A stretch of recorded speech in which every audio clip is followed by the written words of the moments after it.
The views and opinions expressed during Love and Life with Lana and Dave are those only of the speakers and guests and do not necessarily reflect the official policy or the position of our podcast hosts or affiliates.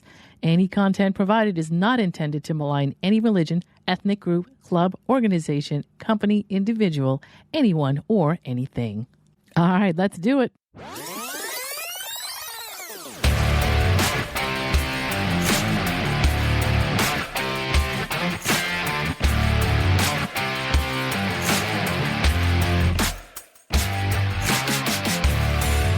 You're listening to Love and Life with Lana and Dave, the podcast where logic is power and you take control. Thank you for tuning in and making the choice to listen in and get ideas for your own love and life. Now, here are your hosts, Lana Williams and David Vaccaro. Hi, everybody. I'm Dave. I'm Lana. And today, we're going to talk about, what did we decide we're going to call it? We're going to call it It Stems from Childhood. Yes, it does. Mm-hmm. And what is it, you ask? It is everything. Mm-hmm. Everything in your life stems from your childhood. And that's what we're going to talk about today. So enjoy. And Lana, you can bring us, you can begin this one today. For sure. Okay. Oh boy. I have a fairly, probably complicated childhood, but I'm going to overview it as much as possible. I was born in the late 60s. I would be typically considered a loving child. I was actually raised by a single mother. My mom and my dad were both military, and they were not together when I was born, that kind of thing. For me, my childhood consisted of some activity that created what I would call an attachment disorder. There's a lot of subcategories to attachment disorder. For me, it would be dismissive avoidant. And what that means is that I always say that anything above the first level of Maslow's hierarchy, and what that means is anything that was above a survival for my mother, meaning I was clothed, I was fed, I had shelter, I had my family. There were things that I needed to survive, and those things were given to me. Beyond that, there wasn't a lot of upper level things that were given to me, meaning I didn't necessarily have a lot of affection as a kid. I didn't have a lot of, I don't know what I would say, emotional support. I wouldn't say I had a lot of mental support. There's a lot of things that just weren't given to me as a child. And then as I got older, my mom got into some stuff with me where we were competing for attention from people around us. And, as a kid, obviously I wanted attention because that's just the way I was built.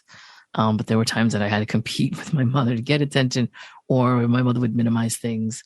For me, I was also raised in a family where there was some stoicism going on, which means they weren't really receptive to stuff that was happening. If you were, as a kid, you would go to them crying. They would tell you, you're being ridiculous. You're crying over nothing. So a lot of that kind of stuff was going on. And then plus, my sister and I, we dealt with some drama from my mother as a kid. And so we have a very low tolerance for alligator tears and drama and things like that.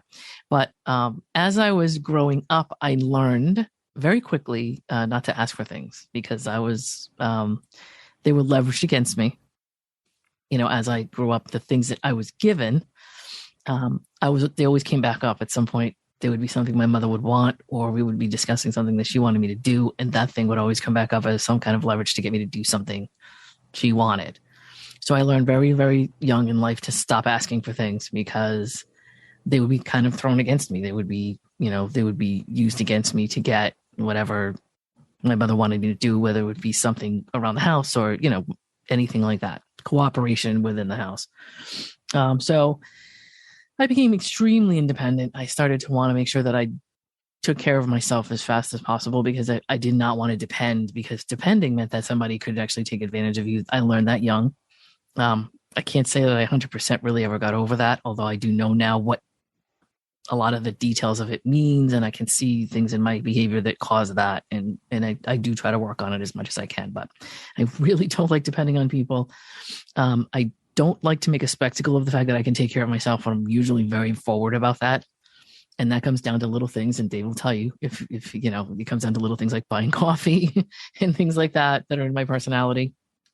That's true. So I became a dismissive avoidant, which meant that somehow or other, as a kid, if I needed emotional support, I realized that if I didn't need it from others, then I wouldn't be disappointed by the fact that I wasn't getting it. So a dismissive avoidant is very self soothing, or very, I don't know what you would call it, but basically I became self-sufficient in my emotional needs, meaning that I basically took care of, if I was upset, I soothed myself. If I was upset, I basically became a person who took care of things for myself to make sure that I was getting through and surviving. And so there are times where people will come to me and want to do things for me, and it's just a struggle for me to be like, okay, do things. I can't. I'm not saying it's not possible, but I'm saying it's really hard for me to put my guard down and either go to somebody for help or go to somebody for support or anything like that. So my childhood is what created my personality. Obviously, I had a personality that I was born with that was genetic to some degree, but then my environment caused, my personality to be what it was going forward. In my formative years, I would say 0 through 5 is really what like the big structure of my childhood came from.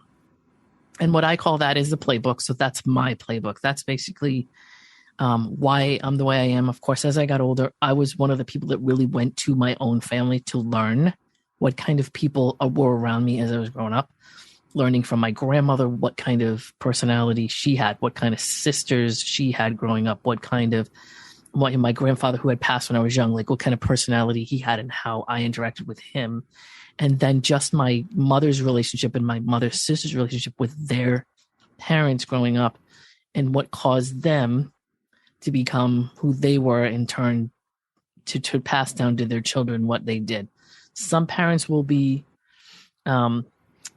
very cognizant in trying to make sure that they change a pattern and do something completely different.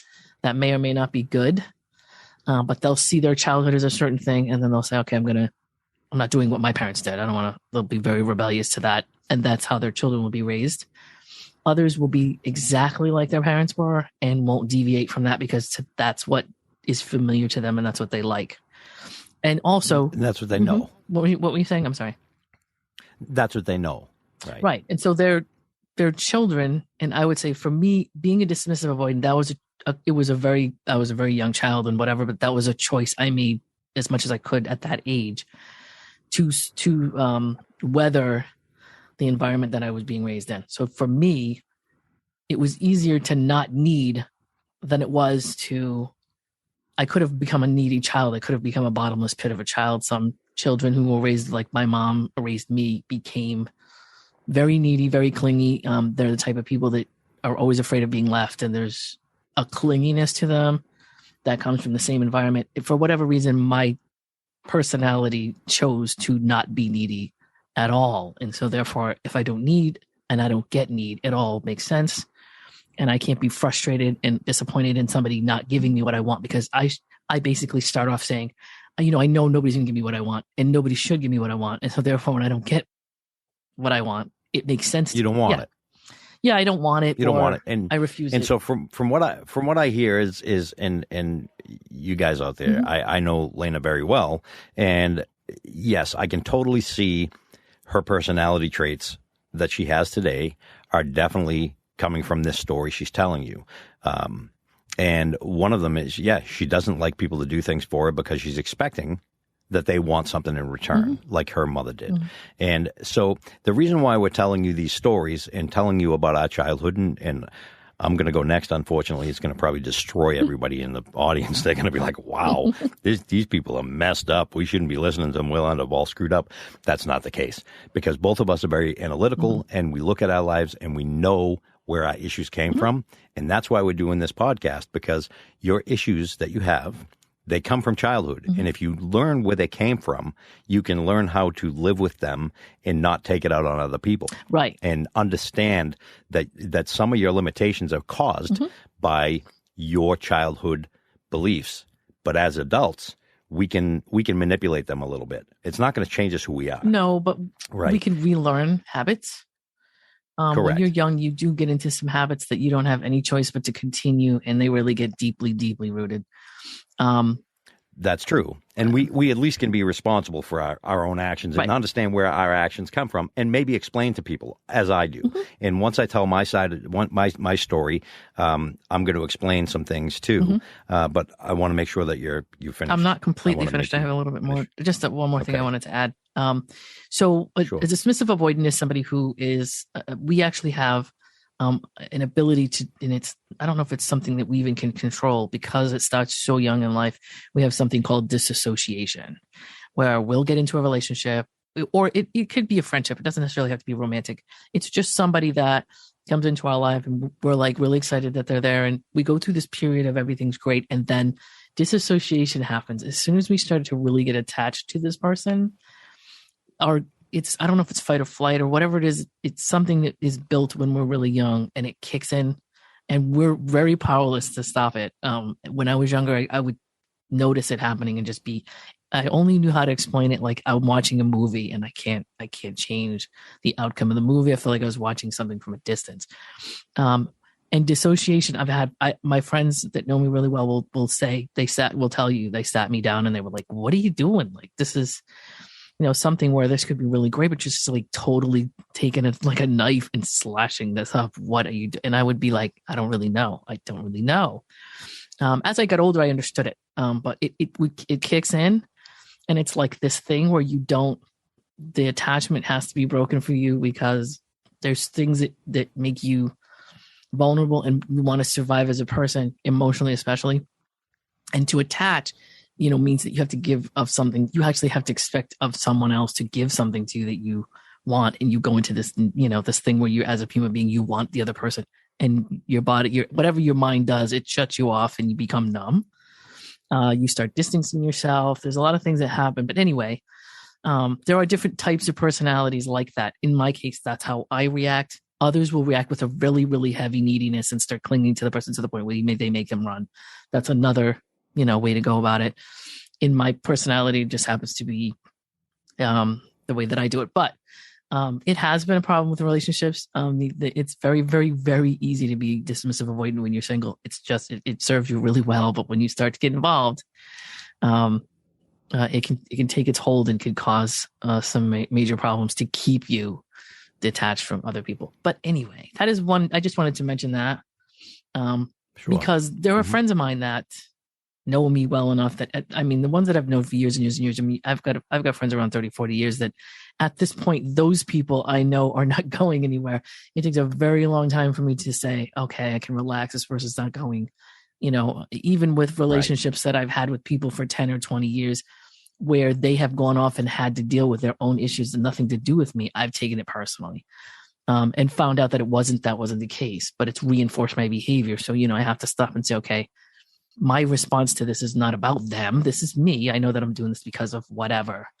And as you get older, and you took the time, you took the time to recognize, and that's why we're doing the show today, because I think a lot of people don't understand that they have some issues and they need to recognize those issues. And it's okay to have issues. We all have issues. That's right. And everybody out there. I'm about to, of course, and I'm about to share some of my issues. And I know I've got some deep-seated issues. Let me tell you something. Deep-seated issues. Let me tell you something, boys and girls. When he starts sharing his issues, I'm getting out of here. I don't know about you. Just kidding. Right. I'm kidding. She's going to put her finger in her ears and go, la, la, la, la, la. Right. Yeah. So, yeah, I sure do. But I've learned to accept where I come from, embrace it, really have to, and be very happy with who I've become today. And it's caused me to analyze my life, and it's caused me, part of that thing where I'm brutally honest comes from my childhood, because I was let down a lot. Okay, so here we go. I'm getting my coffee. Here's where it gets a little nuts. So I'm going to start at the age of 5. I'm actually have written a book, and it will not be released anytime in the near future. It's called Died at 5. And the reason I wrote that book and titled it Died at 5 is because at 5 years old, I started getting molested by this guy in the neighborhood. And it was a guy that I trusted very much. And before everybody goes, oh, you're a survivor, whatever. The thing is that I don't consider myself a victim. I was not pinned down and raped. So I didn't go through that. I don't know if it's worse or not. I have no idea because it didn't happen to me. It was something that I allowed to happen. I don't blame myself. I was a 5-year-old child. He took advantage of a 5-year-old kid. He manipulated me emotionally and mentally and I believed what I was doing was totally okay, right? I believed that he was somebody that I saw around my family that was very trustworthy. So I thought, hey, this guy, I can trust him. And he's sharing stuff that is for adults only. And I remember that the first time it ever happened, he did not molest me directly. He actually had me have sex with a 5-year-old girl that lived in the neighborhood as well. And, you know, to this day, I've tried to talk to her about it, and she will not have it. She won't, you know, and not to this day. This was when I was in high school, so that's been a lot of years ago. So, but so that some of these things have made me I'm super hypersexual, and people that know me know that and it could go either way with somebody. They could either become super hypersexual or they could totally withdraw from sex completely. And I'm just so glad that I didn't withdraw from sex because I happen to love it, right? So, and then also in my life, my mother now, in my family in general, I was let down a lot as a kid, a lot. I was told things and they would never happen. Now, again, like Lana, I had a roof over my head. I was raised by my mom, a single mom, and I was an only child. My mother was definitely abusive, verbally and physically.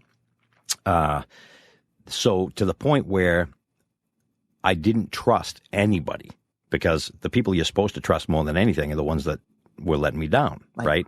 So as I grew older, I've got this thing where if somebody says to me they're going to do something, they don't do it.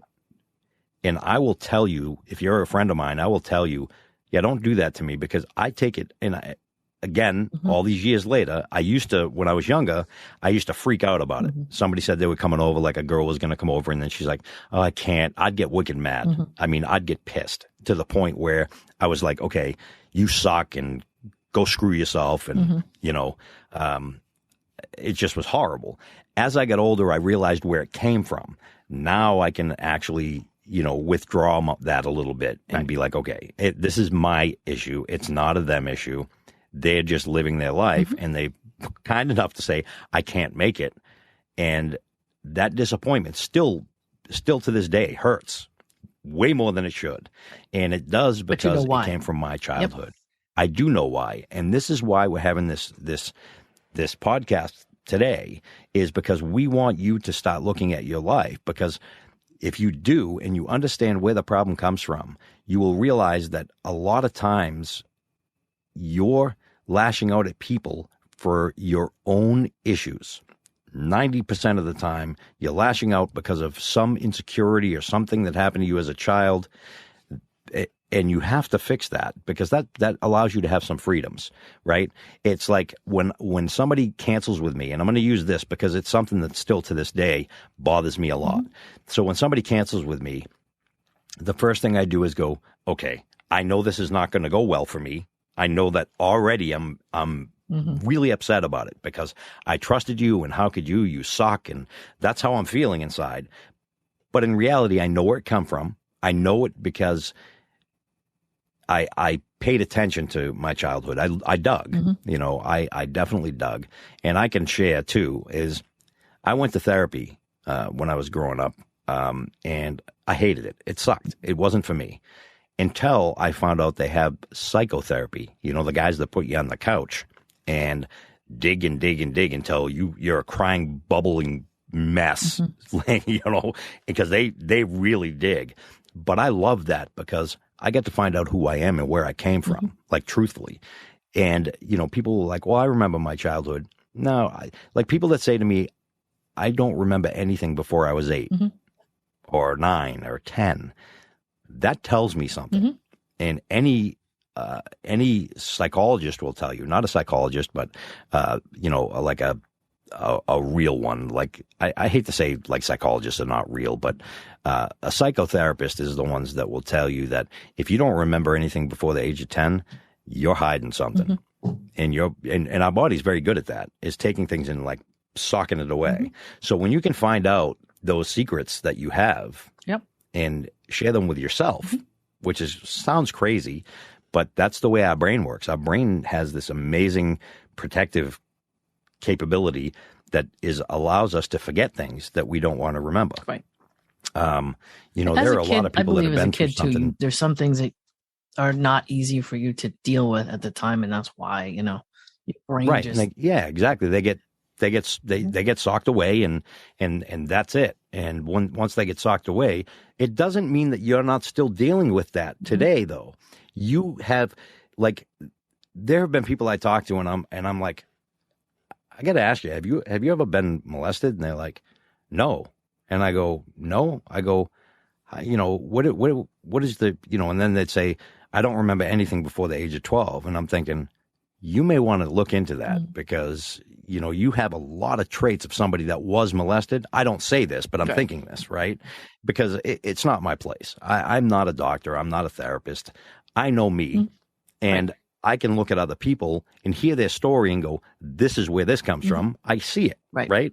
Like, you know, one of the things, like, I require a lot of somebody who's very emotional, somebody who's very touchy-feely, because I didn't get that growing up as a kid, so I want it. So yeah, see, you're different. That's than it. Me. Whereas I didn't get it, and to me, it was just natural. It's alien to me. So you still don't want it, right? It's not that I don't want it. It's like it's not that it's so weird. It's not that I like it or don't like it. It's just not even. It's a non-issue where it doesn't even enter my thought. If I'm dating somebody, I don't reach out. I'm not saying that I'm not affectionate. It's just that I'm not one to initiate affection. I don't walk around looking for somebody. It's not something I seek out. Right. But it doesn't mean that I don't like it. However, there'll be an issue where if the other person reaches out, I'll reciprocate that. But, you know, there'll be a point in time we'll have to have a discussion with somebody to tell me that. And I'm gonna throw you under the bus, Lana. Here it comes. So when me and Lana first started hanging out, I'm a hugger, and I knew she hated it. I used to be like, "Come on, give me a hug," and she'd be like, "Oh, God, help me!" Yeah.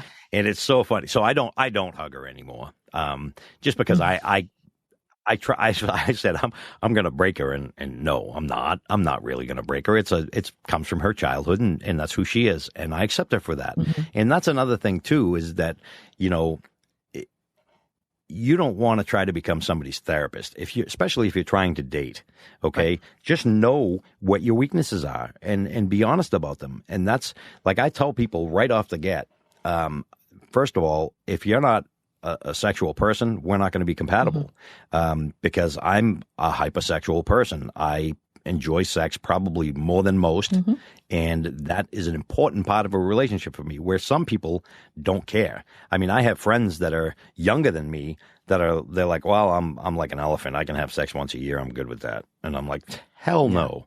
Hell no. You make me wait a week and we got a problem. Yeah.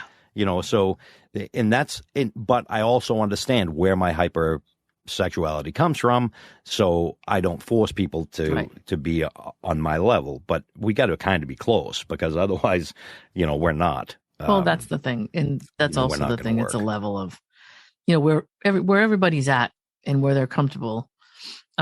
If two people are not on the same level in any way, shape, or form, you know, it's going to be friction. Obviously, you should be somewhat close. No, it's hard to find somebody exactly where you're at, but you want to be somewhat close to the same level of whatever, whether it be sexual, whether it be communication. I mean, for me, I'm terrible. I don't initiate communication. There's another thing. It's not like I don't want to communicate, but there are people who will get mad at me and be like, well, if you cared, you'd ask me how I'm doing. If you cared, you'd send a text. Well, it's not that I don't send one because I don't want to talk to somebody. I'm more than happy to respond to it when I can. But yeah, exactly. Yeah. And that again, and you know, we're talking about this because, again, that's something that comes from Lena's childhood as well. Right. So if you are one of those people that need, like Lena was saying earlier, you know, Mm-hmm. And it drives me nuts that people do this, but the people that like latch onto somebody like right off the bat, like all of a sudden they're in love with this person they just met. That's something that stems from your childhood, 100%. Right. And one of the things, like I said, I couldn't trust anybody growing up, and I didn't for the longest time. I didn't trust anybody. And I used to, and actually a psychotherapist I went to actually said to me, because no matter what I would do, I would botch it. You know, Right. things could be, whether it's a job, a relationship, whatever it was, I would botch it. And he said, you know, you have a fear of success. And so a little more digging, I found, well, that's probably because my whole life I was told I was going to be a loser and, you know, this, that, and the other thing growing up. So at a certain time, you start to believe that, right? So anytime that something was going good, I was think, well, I'm a loser, so I shouldn't even have this. So I might as well get out of here now before it's too late. And I end up getting hurt. It's going to, basically, thought I was committing, you know, just hurrying along with the inevitable, right? It's coming, so I might as well just do it now, which is, excuse me. And plus, it's a control issue, because if you feel like it's going to fail no matter what, then you can say, well, at least I controlled the failure. At least it failed on my terms, right? Right. And as it turned out in my life, once I realized that I had a fear of this, I was like, oh, hell no. I want to be successful because, you know, growing up as a kid, I didn't even know what you called it. I wanted to be the guy in the suit that sat behind the desk with his feet up on the desk. That's what I wanted. I didn't know what that was. Essentially, I wanted to be a rich businessman, right? So my whole goal was to do this job that I didn't even know what it was. And so as I grew older and I realized where my shortcomings were, I learned how to deal with those shortcomings, and I was able to become a successful businessman. And here I am today, kind of, there's that guy. I don't even have to wear a suit anymore because I passed that version of success. I don't have to put my feet on a desk. I don't I'm sure have you to go did to that work. one day, though, just to say you did. Oh, you damn well I did. And you sat behind a desk and you put your feet up and you went, well, here I am. And then you took your shoes off. That's right. And nobody's going to say anything. Now, now I want to be Steve Jobs and I want to go to work with bare feet, you know. I mean, that's to me, that's success right there. It is a good thing to visualize, though, when you're a kid. And I think we all, to some degree, we do have sort of like a visual of, at least for me, again, I'm weird, so maybe not everybody's that way, but you have a little bit of some kind of a projected image of like yourself in 10 years. And you try to, I think it's good to visualize like, okay, what do I want to be? And then, yes, you want to start to dig for the reason that you may or may not be reaching the goal that you want. Is it something that you're actually preventing, you know? Or is it outside? There is a reason. Right. This is what this whole show is about, to make you think and find out if you find yourself in a repetitive motion. Why do you keep dating the same guys? The guys that cheat, the guys that do this, the guys that do that. That comes from your childhood. Find out what it is. Learn what it is that caused you to be that way, and fix it. Because if you don't know where it came from, you can't fix it, right? It's kind of like going to an auto mechanic. And here comes an analogy. No, I have one right behind yours. Awesome. We love our analogies. So if you go to a mechanic and the first thing you do is say, there's something wrong with my car, he's not going to be like, okay, let me fix it. He's not. He's going to do a diagnosis of the car to find out what the problem is. Once he finds out what the problem is, then he can fix it. It's the same with us. If you don't know what your problem is, how do you fix it? Right. You don't. Some people don't even know that there is even a problem. They have a problem. And that's because they only really look the beginning point of it, right? For some people, they only look at the outcome, right? So I don't know why this keeps happening. I love that quote. I don't know why this keeps happening to me. Right. So find out. So here's the thing: is going through the childhood I went through, I became an addict, and a lot of people that are listening to this are probably going to be like, really?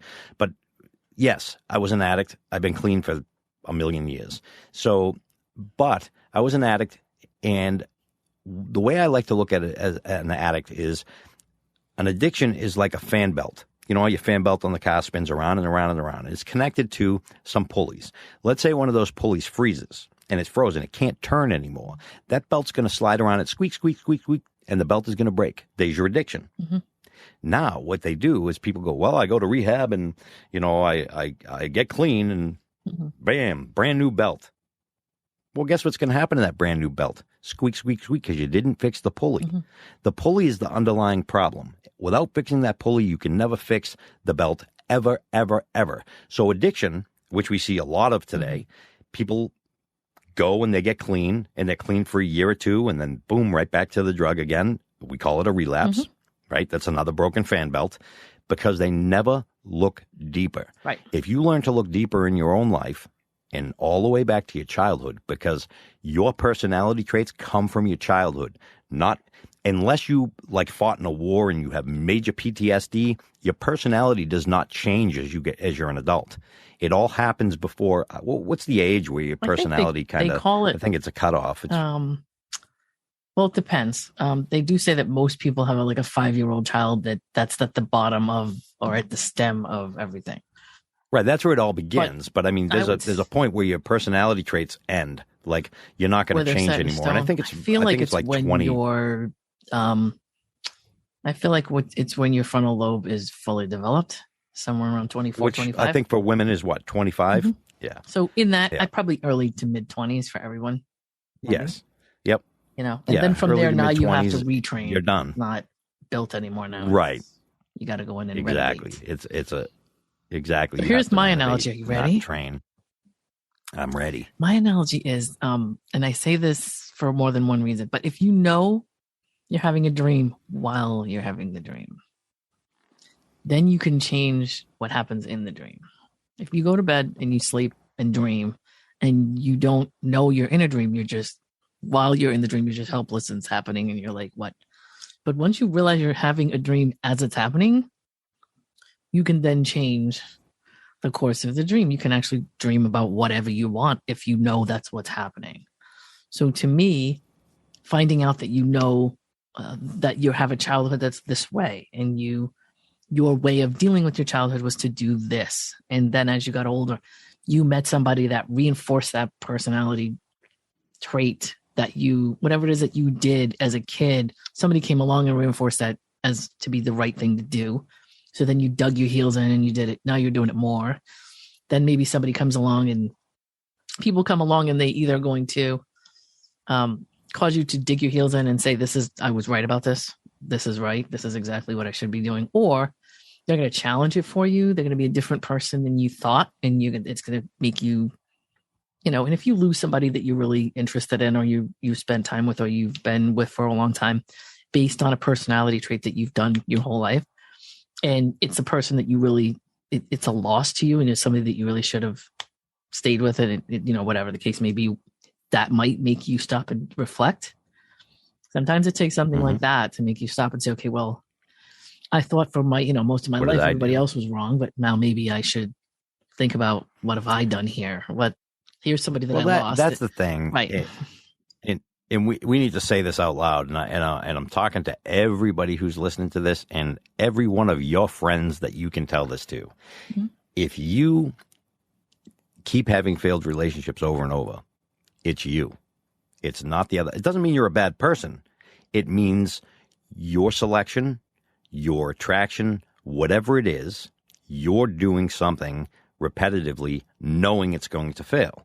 They say that, doing the same thing over and over and expecting a different result is a form of insanity. Mm-hmm. Well, the thing is that if you're finding yourself with the same type of guy or girl and you just keep doing it over and over and it never works for you, you need to start looking at why you're making those choices. Mm-hmm. Like, I've never had a relationship longer than 4 years, Yeah. And I'm over 50. And I've never had a relationship last over 4 years. Mm-hmm. Well, what's the reason for that, right? I found out what the reason is. And also, I travel full-time in an RV. And I also found out what the reason behind that was. Mm-hmm. Not just because I always wanted to do it as a kid growing up, which I did. Mm-hmm. I was infatuated with driving around in an RV. I wanted to do that. But I found these reasons out, and they stem from my childhood. Mm-hmm. One of the things is that I get bored very easy. Mm-hmm. And when I was growing up as a kid, we moved a lot. Okay. Mm-hmm. So I never really got to settle in a place. We never had a house. we had apartments. We were in apartments all the time. Right. So when I got older, I didn't want anything to do with apartments. I rented houses from a very young age. And then I bought houses and I lived in a house. And then I felt really stuck. Yeah. And I couldn't figure out why do I feel so bad? I got this house. I should be, I mean, this is the American dream, right? No, not for me. It wasn't, because that's not the way I was raised. I was raised, you know, kind of moving from one spot to another. And then I found that being in an RV, I feel completely free, because I can literally start this thing and go wherever in the country I choose. And I will stay in one place forever. Well, it's the option. Fine, as long as I have the ability. Yes. It is the option. As long as I have the ability. Now, I find that most of the women I left, it wasn't because I didn't want to be with them anymore. It's I didn't want to be in that spot anymore. So to me, I know that if I find somebody, they have to kind of feel like me a little bit. Otherwise, and be able to travel at the whim, you know, because that's who I am. I'll jump in the car today if I feel like it when we're done with this podcast and take off and go to New York or go for a ride, or it doesn't matter. That's where my life has brought me, and that's the way I love to live. And I needed to get there somehow. Right. And I did. So, and that all stems from childhood too. So if you, and the reason I told that story is because, again, I like to show how the childhood is directly related. So if you think you do things and it's got nothing to do with your childhood, I can promise you you're wrong. Everything that you do today stems from your childhood, not your last relationship. Like some people say, oh, she's really jealous because, you know, the last 3 guys cheated on her. Nope. You're really jealous because something happened in your childhood and you chose men that would cheat on you, so you would keep that going. It's weird. It's a very weird thing, but that's the way it works. I mean, that's psychology 101. Well, you, not getting too far into it, but when you meet people for the first time, if you're single and you're dating, there's always an initial way that you meet people. And I've actually found out from talking to certain people, and I don't know how much of a pattern it is. Obviously, I've interviewed everybody on Earth, but there's usually some kind of initial meeting that happens, and it's usually pretty almost cookie cutter for people. If you say, well, how did you meet this person? Well, I was walking through a store and whatever. I mean, it's usually maybe the environment's different, but it's the same kind of approach at the beginning. So I usually say, well, if you want to begin as you mean to go on, and as a relationship starts, the dynamic of how it starts also sets the tone for the relationship beyond that.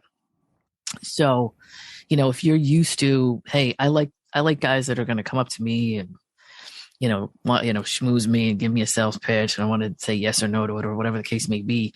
I always say, well, in the beginning, what attracts you to guys? What is the attraction to guys that you have? And then can you draw a direct line from the attraction that you have to a guy to a trait that you later down the road don't want? Can you put those two together? So if a man is very, persuasive and very aggressive in the beginning, trying to reach you and to get you, is the challenge his thing? And then once he has it, does he care? Or if you like to be wined and dined in the beginning and it's all about making sure that you have what you want that way, is it the type of thing where that's driving the relationship from the beginning, and then there may be things you want down the road that change the relationship as it settles in, and you can say, okay, well, you can almost see from the beginning of the relationship or the day we met why this thing is happening. Somebody who takes charge. I want a man who takes charge. You hear that all the time. I like a guy who likes to take charge. Well, down the road, that guy may not care what your input is. That's correct. No, that's a very big thing from the beginning that happens, where somebody's like, well, I don't know. It's like he doesn't even care what I want to do. He just does what he wants. He wants me to do everything he wants. That's what you said you wanted. You wanted a man that takes charge. Right. And so when you seek out that trait, you say, well, I want a guy that makes, plans and dates. And you may end up with a guy that makes a date and you can either go or not. He doesn't care. But you don't know that in the beginning because you're all starry-eyed over the way that he's doing things. As time goes on, that's a trait that can turn into a control issue, or some type of condescending issue, or even abusive, whatever the case may be. But you may be dealing with a representation in the beginning of something that you want, and you think there's nothing wrong with somebody that has the ability to do something. But if that's a personality trait, right? Like I have no problem with like making a date and setting a whole day and doing the whole thing. That's a personality. It's not a personality trait. My personality in my life is being in charge. At home, I want to be able to be able to submit a little bit too, because that's what I do for a living. So as a kid, I was always completely thrown in the submissive area. So what I did is I became a boss in my real job. So that way I could take that control back. Right. And there's a place for it. Right. And that's okay. That's okay to be a CEO of a company. And now I'm in charge of people. But I don't want to be in charge of my friends. I don't want to be in charge of a romantic relationship. I don't want to be in charge of everything else that I do, right? Because I don't need to be. I used to be. I definitely used to be when I was younger. I was in charge of everybody, period. That's just who I was because I lost so much control as a kid. When I got a little older, I was like, I'm the boss for different now. reasons. But of course. I am not as easy to give up control in my personal life as you are. Maybe I'm just not at that point yet, but due to some, let's just say, sexual assault and things of that nature, and then just, dealing with my mom growing up and not having really any other option. My mother was very controlling. My mother was extremely abusive at times. It really went her way or the highway. And, it for a lot of reasons that put me in a position as a kid where I just decided once I was old enough to have control, I wasn't giving it to anybody else. And so, I always say I don't really mind if I'm in control of anything except anything I'm involved in. Meaning if I'm with you, I'm with you, and that's great. I'm not going to come to your house and tell you how to clean your house. That's your house. I don't want nothing to do with that. That's your space. That's your environment. That's whatever. It's only going to matter to me that I control my side of stuff that I'm in. You know what I mean? So I'm not going to run someone else's life. I'm never going to be that type of person. I know a lot of people think that's part of my personality, and it isn't. I don't want to. I'm actually very turned off by people who can't run their own lives, to be honest with you. But if I'm going to be part of the deal, then I'm going to at least control whatever the part is that affects me. And that's it. I don't want to, it's going to be very, very seldom that I give that up. And if I do, then I've got to really trust you and I've got to know you for a long time. So, but and that's understandable. Yeah. And it can go either That's just my personal reaction to it. I'm not saying everybody should do what I'm doing. I'm just saying, I know that's why I do what I do. And that's because of my reaction to my life, which is individual. Correct. And everybody's got to find their own, as Lana likes to call it, your own playbook. Right. You have a playbook, and you need to find out where those plays originated from, and if you can change those plays a little bit to make your life better. Now we brought this to your attention because we think it's very important, because I think a lot of people don't realize that your childhood made you who you are today. Right. It definitely did. That's 100% factual. Yep. And you can argue about it and say, well, I don't remember my childhood. It's there. It doesn't matter whether you remember it or not. If you don't remember, you need to find out why you don't remember, because, just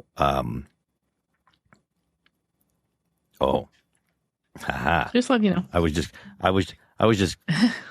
Lana just showed me a note. I'm not going to tell you what it said. It said, I love you, David. Yeah. I love you so much. That's what he saw. That's not what I wrote. But that's how he is. So that stems from my childhood, apparently. He sees every time somebody shows him a note, that's what he sees on it, no matter what you write. That's right.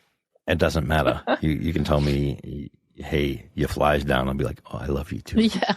So, well, that's good. So we do have a little more time. I thought we were running out of time. I'm misinformed.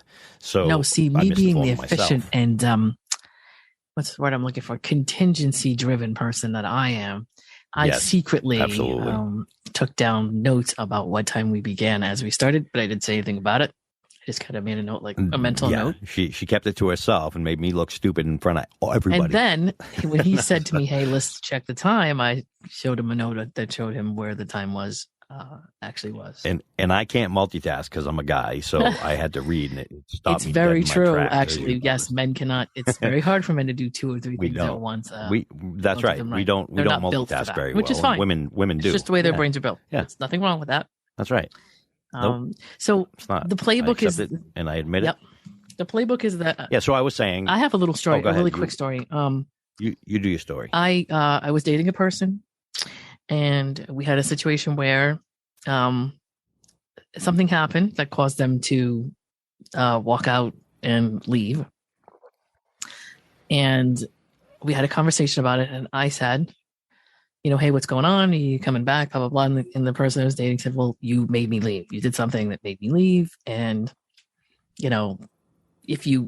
when I was a kid, I was given a lot of absolute statements. I was given a lot of if-then statements, meaning if you loved me, then you would do this. If you cared, then you would do this. This was my mother, mostly.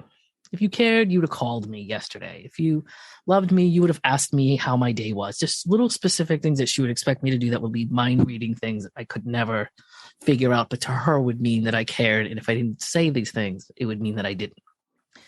That's, that's from my playbook. So being told, well, I made somebody leave, my instant response was, well, no, you left. You are you. You are an individual. And if you left, it's because you wanted to leave. I would never leave somebody's house unless I wanted to go. Correct. But when somebody leaves, nobody's making me do anything. And so we had a back and forth conversation, and he said to me, well, if you left, if you would get up and walked out, I would never let you go. And I said, well, if you tried to stop me, I would have punched you in the face. He said, why? Right. And I said, because I want to leave. That's why I'm going.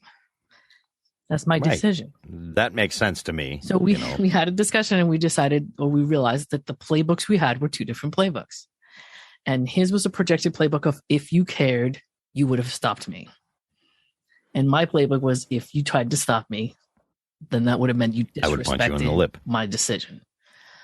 And maybe, I don't know if both of them, I happen to be very above board and very direct about the way I do things. So I don't do very much in my relationships to try to get people to respond a certain way. I call that fishing and testing and stuff. I don't do that kind of thing, but people will do that. They'll do something. And if you don't respond a certain way, they'll judge and jury you on. It's totally useless. Sometimes you don't even know they're doing it, which is insanity. Right. It doesn't make sense when somebody does that. Look, if you're doing it, if I'm going to test you, and if you fail the test, then that means this. Mm-hmm. That's not the case. Maybe that's what you would do. That doesn't mean that that's what the other person would do, or I would do. Their actions, you if somebody was going to leave, and I said something that upset them, I'll be like, I may say something. Mm-hmm. Did I do something but I'm not going to go grab you and be like, no, come back. Don't. I'm not doing that, because I agree. If you want to leave, I'm not going to stop you, because to me, there's no difference that if somebody wants to walk out that door and I try to stop them, there's no difference than if I want to have sex with them and they say no. It's the same thing, in my opinion. No means no. You're getting up to leave. I'm not going to prevent you from leaving. Right. Now, that's your choice. I'm sitting in your house, Dave, and you say something that bothers me, I'm going to say, that really didn't like what you just said. What did you mean by that? I'm going to directly confront him with the thing that bothers me. And he's going to go, oh, and that's what people most likely is going to go, I didn't even realize that was a problem. You can't solve the problem if you just, leave. I mean, some people really do like that dramatic thing where they leave and somebody stops them and they go back and forth and the person tries to convince them to stay and they go, well, okay, that's some chick flick stuff. That's a big game to me. It is. I don't do. Well, there's a lot of chick flicks and I'm not going to lie. I like chick flicks. I like them. I'm glad somebody does, because it's not my. Have you seen The Notebook, Dave? You've probably seen The Notebook, haven't you? Of course I have. Lordy. It's a great movie.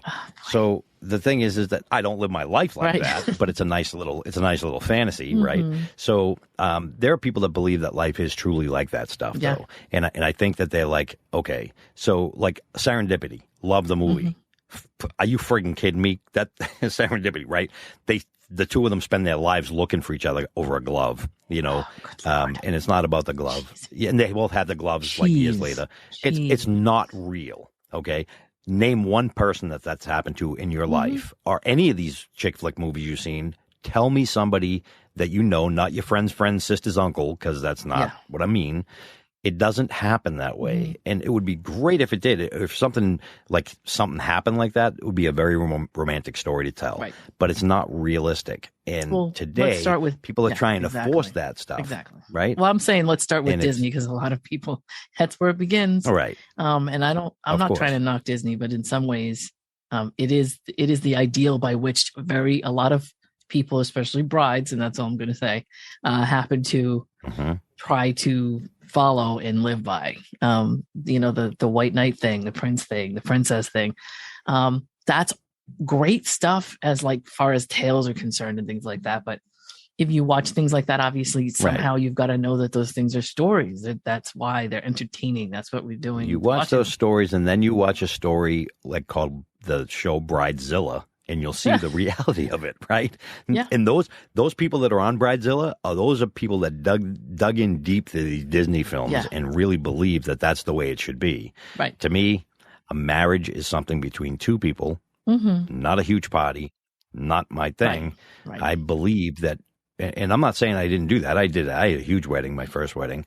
You did, but didn't you leave it? Didn't you just pretty much leave it? Didn't you just walk away? Didn't you just leave everybody at a party and go somewhere else? No, that was a second wedding. Oh, okay. Sorry. We eloped and left everybody at the wedding. Okay. Yeah. Sorry. We didn't even Dave's got so much of a life. I can't keep track of everything. Yeah. Now I don't look like a good catch all of a sudden anymore because I've been married twice and divorced well, twice. Listen. I don't look like a good catch either because I've never been married and have no children, because they'll tell me there's something wrong with that too. And I don't think I think honestly, I love that. Something's wrong with everything you say. It doesn't matter. Well, here's the thing. We make choices based upon, again, our childhood, right? So, I was going through a lot when I met my first wife. I had just gotten clean. And of course, now I get to live my life the way society tells me to. And that's what I did is I married the first person that showed me attention is really what happened. And we got pregnant right away too. Because that's what you're supposed to do. And we moved into a house because that's what you're supposed to do. We did everything we were supposed to do, and it didn't work. Right. It wasn't, yeah. But it didn't work because you did the wrong thing. It didn't work because you probably needed to be a little bit more concerned with who you were and find somebody who right. I had no idea who I was at that. Instead, you were just let's bang out this societal let's move it on. That, that's right. I just wanted to bring up the movie 500 Days of Summer. Now, that's one of my favorite movies, and the reason it is because it's basically a movie about idealism versus reality, and how usually the nice guy, because the nice guy in these films, we were grown up as Gen X anyway. We were born and raised to find the nice guy to be the underdog, and that movie actually, even though it's structured along the way, all the way through the movie, it's plainly explained to the nice guy what's happening, plainly. But still, he's idealistic about someone, and still, has this whole dramatic heartbreak and all these things that are going on in the movie, despite being told specifically what was happening several points along the movie. And the viewers also told what's happening, so that they can understand what's happening, so that they get the context. And still, there are viewers who will watch that and think the nice guy got the shaft and that the woman was a terrible person.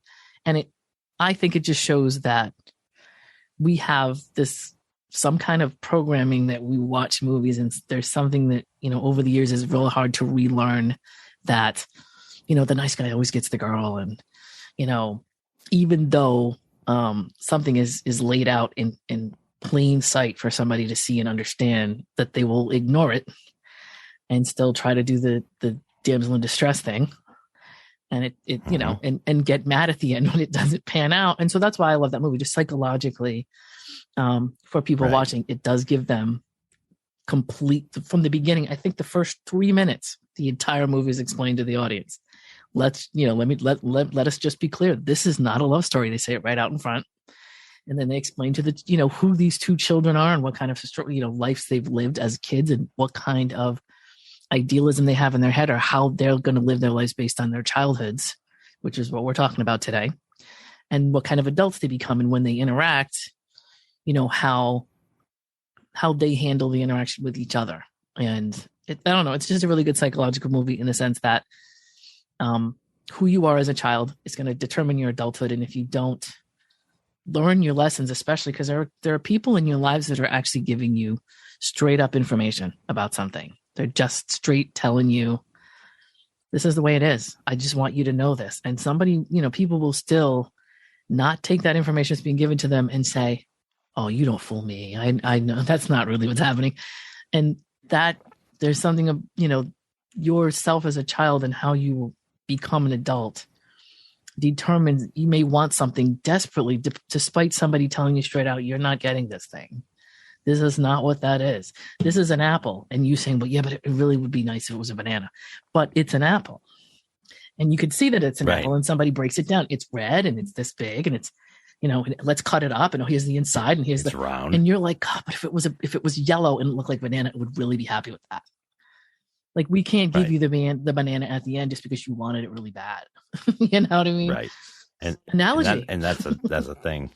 Yeah, that's a good analogy too. Perfect analogy, actually. So yeah, we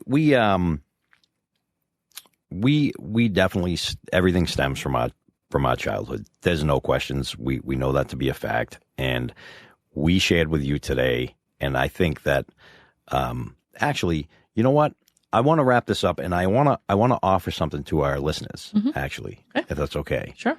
But I just want to make sure we're done before I offer this. We are done. It's going to kind of be a fun thing.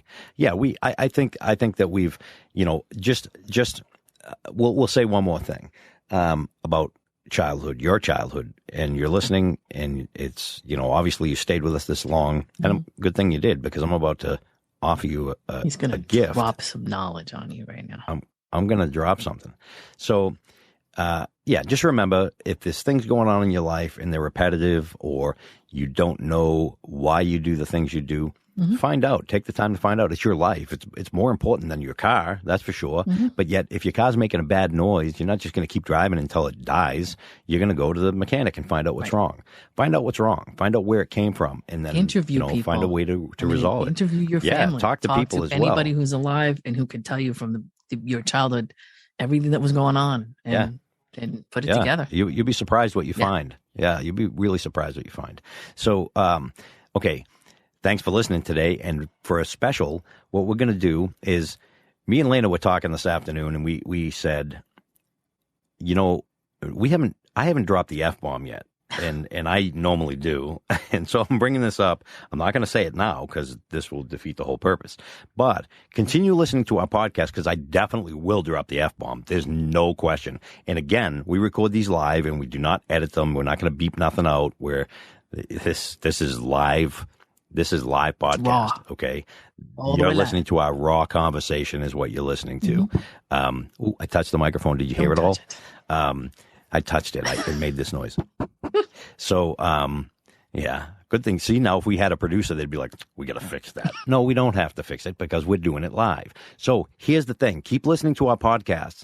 And if you were the first one to send an email to one of us, or send us a message on Facebook through the messenger, if you find, when I say the F-bomb, the first person that says, hey, you said the F-bomb on this episode at this time, and you have it right, then what we're going to do is you can order pizzas or whatever for your family, and we will pay for it and have it delivered to your house.